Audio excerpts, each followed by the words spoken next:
This is a great question, and we're going to tackle all of this in a 4-part series, starting with the coronary band. On a daily basis, I want to be sure I'm inspecting everything to look for problems. The coronary band is where the hoof grows from.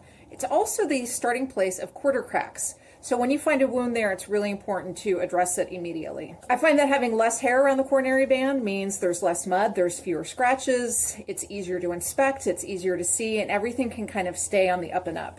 I keep everything trimmed. I use a 5-in-1 clipper. This has an adjustable blade, so I can vary the length of the hair I'm leaving. There's also a chance that abscesses can blow out of the coronary band. That's called gravel. And what you might end up with is a horizontal crack in the hoof wall. If I have to use protection for that area, I'm going to use one of these squishy pastern wraps, or I'm going to put some belt boots on. I did a deep dive into a bunch of research by Texas A&M. Starting in the 1990s, they've been running this hoof clinic. And what they've discovered is that healthy hooves are pretty much impervious to all things like water and hoof dressings and conditioners and things like that. What they also found was that an unhealthy hoof can be further damaged by putting things on the hoof wall. So my philosophy has always been, if I need anything on the surface of the hoof wall, it's going to be a waterproofing product to keep water out of the nail holes, and I really just keep it that simple.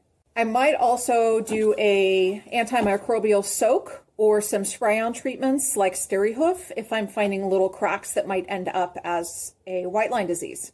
As far as getting ready for being ridden, bell boots if needed. Otherwise, I kind of let the hoof do its thing. Regular farrier work always.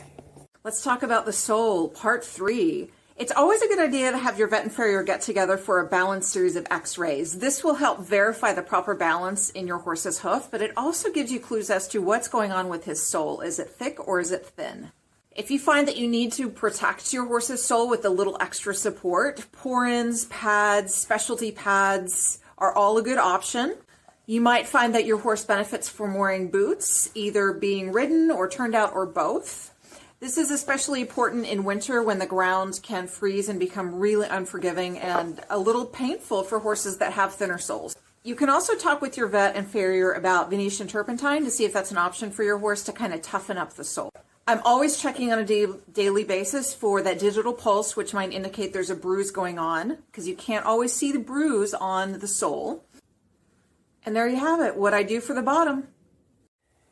Part 4, let's talk about the frog. The first thing I'm going to do, besides picking the hoof a lot during the day, is I'm going to use my sniffer to see if I can smell anything amiss. If I suspect there's thrush going on, I'll use a topical like Hoof, or I'll use the purple stuff or the green stuff.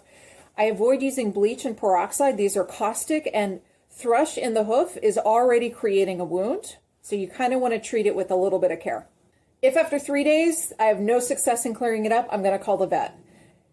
The microbes in the soil where your horse lives are going to be different all across the land, so your internet stranger people are going to have remedies that work for them where they live. Your vet can give you a remedy that works for you where you live.